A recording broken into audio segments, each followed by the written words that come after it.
Every avoidant is always on the verge of collapse, and that's because whether you realize it or not, you're constantly playing a game of Jenga with them. All right, so this obviously is a Jenga tower, and it's held together by these little blocks that represent an emotional coping mechanism, belief or fear that holds the avoidant together. And really, there are three types of blocks. The first type are what I like to call surface blocks. Think of these like the visible parts of the avoidance persona.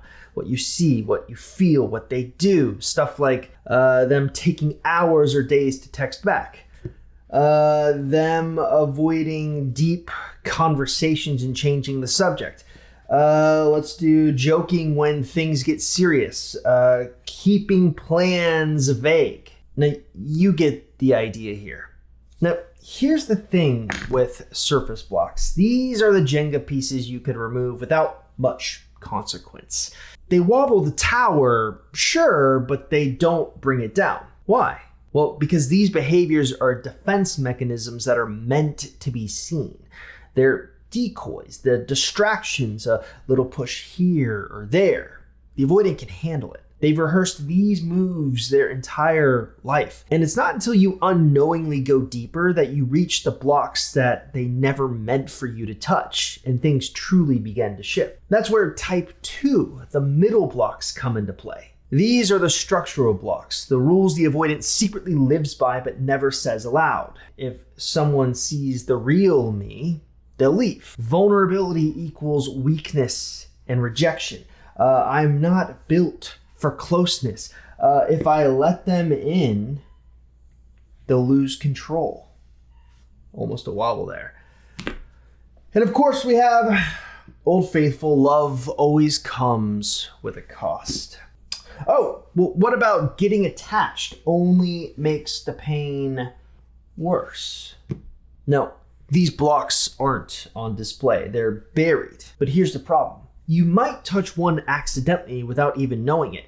You know, you'll say, I love you first, and mean it. You could show them a side of you that's deeply vulnerable, and let's say you ask for nothing in return. Now, none of these are wrong. In fact, they're healthy, but to an avoidant, they're terrifying because you're literally removing the blocks that hold their identity together. And once those begin to wobble, as you can see in our Jenga tower here, collapse isn't far behind. And eventually what you do is you'll start exposing the third type of block. I'm calling this the core wound block. So if you play Jenga long enough, you're going to reach the moment every Jenga player dreads. You don't know when it'll happen, but the deeper you go, the fewer safe moves are left. And there's always just one block, just one that becomes exposed, or in our case here, a bunch of blocks that are exposed. This is the block that decides who wins and who loses. The one that, if touched, will bring the whole tower down. Now, for the avoidant, that block is what I call the core wound block. And it's not just a belief. It's not a fear. It's a law carved into them early and reinforced over and over throughout their life. I must protect my independence above all else, because if I lose that, I lose myself. Now, this isn't surface level stuff like I like my space. This is survival. And if you even accidentally do something that threatens that core identity, at this stage of the game, well, it's game over. They collapse. But unlike Jenga, where you remove the core block and the tower comes crashing down, for an avoidant, this is a rather silent process. It usually doesn't happen in front of you. They'll disappear. They'll, ghost you. They'll shut down. And then you push them on it. And they'll pick a fight so intense that it literally rips the connection apart. But that's not even the most bizarre part of this whole process. It's actually what happens afterwards. All right, let's play this out. Okay, let's say I'm you and I'm in a relationship with an avoidant. And this is the avoidance Jenga tower. Now, over time, I unknowingly start, removing pieces of this Jenga tower. Now, the word unknowingly is the key part of this process. I feel like I'm acting normal. I'm doing normal coupley things. But these normal coupley things, yeah, we're starting to get close to that core wound block.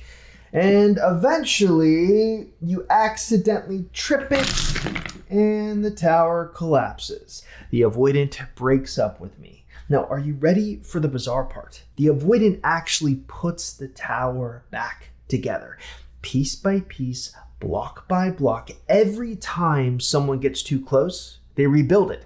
Not because I want to keep people out, but because deep down, I just really want someone to play Jenga with. Someone who can gently pull out the blocks, look at what's underneath, and not flinch. Someone who won't make the whole tower collapse, who can get close to me without the whole thing falling apart. But that's not how Jenga works.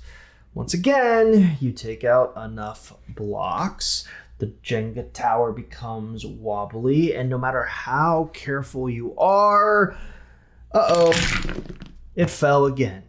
But you see, this is the great plight of the avoidant. I mean, let's walk a mile in their shoes for a moment. Imagine that every relationship in your life feels like a Jenga tower, not just romantic ones, but friendships, family, even coworkers. Each connection starts out hopeful, but as time goes on, the game begins. The blocks start getting pulled one by one. Someone wants more of you. It's getting wobbly. Someone asks a deeper question. Someone gets too close. And every time, without fail, the tower eventually collapses. So what do? Well, you stop blaming the game. You start assuming that collapse is normal, it's inevitable, it's built into the design. And if that's true, then what's the point in trying to build anything sturdy? Why risk the fall again? So you keep your towers small. You pull away early. You never let anyone touch the deeper blocks. Not because you don't care, but because every tower that's ever fallen taught you to expect the collapse. Okay, so let's say you have one of these avoidant Jenga towers in your life. Is there a way that you can avoid this collapse? Well, yeah, but you need to build a new tower with new type of blocks altogether. A lot of people enter my orbit when their relationships with avoidance look like this. Like Danilo here, who said, 6 months ago, she told me we were never getting back together. Today, she told me she wants to do whatever it takes to make it work. Now, he mentioned something pretty interesting. There's a lot of mention of an Erica who helped him. Turns out Erica was one of his battle buddies, the person we partnered him with upon access to our private community. When your love life looks like this, you shouldn't try to fix it alone. You need help. That's why I'm giving you a massive 50% discount on my Seiter super offer. You get access to our private community, partnered with Battle Buddies, access to live streams every Thursday where you can ask me a question, and every single course I've ever created. So if you're interested in claiming the 50% discount, simply look in the description below and click the link you see there. Okay, so here's the way I would think about this. Every avoidance Jenga tower is deeply personal. I'd even argue it's their greatest secret. It contains all of their deepest, darkest thoughts, the type of thoughts that they don't want you to know. Now, most people, when they experience an avoidant collapse, will rush to try to help the avoidant put the tower back together. But that's fundamentally a problem because it's not their tower to begin with. It's the avoidance. So instead of worrying about their tower, you use shared blocks to craft your own. This way, if the tower falls, it's both of yours to rebuild. Now, this is obviously easier said than done, as it requires you to speak a language that you don't speak yet. All right, so check this out. Avoidants have their own language, and most people don't speak it. Their language is silence and space. And knowing how to read this is essential. Of course, most people don't know how to read it. An avoidant pulls away, and what do? They overcrowd. They fill the silence in panic. Check out this thread from Reddit I picked up that alludes to this hidden language. Fearful avoidance, how do you feel when your significant other gives you space? Now, some of the responses from avoidance pretty much show you the effect. Like this one that says, relief, and then I block them out for as long as they will let me. If they end up giving me more space than I think they will, then I will return extra loving and energized again. Or this one. For me, male 32 avoidant, it feels good short term. I can come back with more love to give and feel seen for my needs. Now let that sink in. When they're given space, it doesn't just regulate them, it recharges them. They come back more affectionate, more present. So, how do you speak this language? Well, simple. When they pull back, you pull back too. Not to punish, not to play games, but because that's the only language they understand. This right here is a warped form of what we call tactical empathy. Now, tactical empathy comes from the world of hostage negotiation. Chris Voss, a former FBI negotiator and author of Never Split the Difference, defines it as this: understanding the feelings and mindset of another in the moment, and hearing what is behind those feelings so you increase your influence in all the moments that follow. Tactical empathy is not about agreeing with them. It's about reading between their lines of fear. It's about making them feel understood without trying to fix them. So when you mirror their distance, you're speaking a language they understand. You're telling them, I see you. I get that space is how you feel safe. So I'll give it to you, but on my terms. All right, so what this does is it builds trust. Those blocks of the Jenga tower that are totally theirs, well, they aren't theirs anymore. You're changing them slowly into the fourth type of block. We're going to use these colored Jenga blocks here to represent what I'm calling the shared block. Now, the name of the game is to turn as much of their Jenga tower, which kind of looks like this, into something that looks like this. Ideally, something that is completely colored. As you can see, though, a shared tower is still a Jenga tower, and it still has the potential to collapse. And that's the part no one wants to hear, that no matter how careful you are, an avoidant is going to collapse at some point. It's just in the architecture. It could be just another conflict. It could be when things are actually really good. It could be when they feel like they're going to lose control of the narrative. But when collapse happens, a quiet count begins. They start subconsciously tallying how many of these blocks that just fell were mine and how many were ours. Because if most of the blocks were still there, still rooted in fear and control and old wounds, they don't need you to rebuild the tower.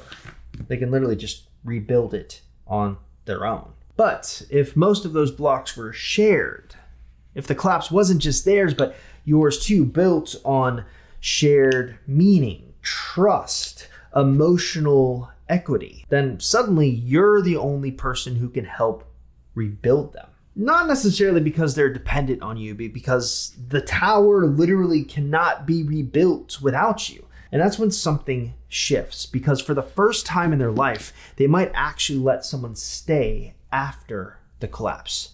Now, earlier I mentioned my 50% discount on the Seiter super offer. You get partnered with a battle buddy, access to weekly live streams from our community, and access to every course I've ever created. Now, if that sounds like something you'd be interested in, look in the description link below and click the link you see there.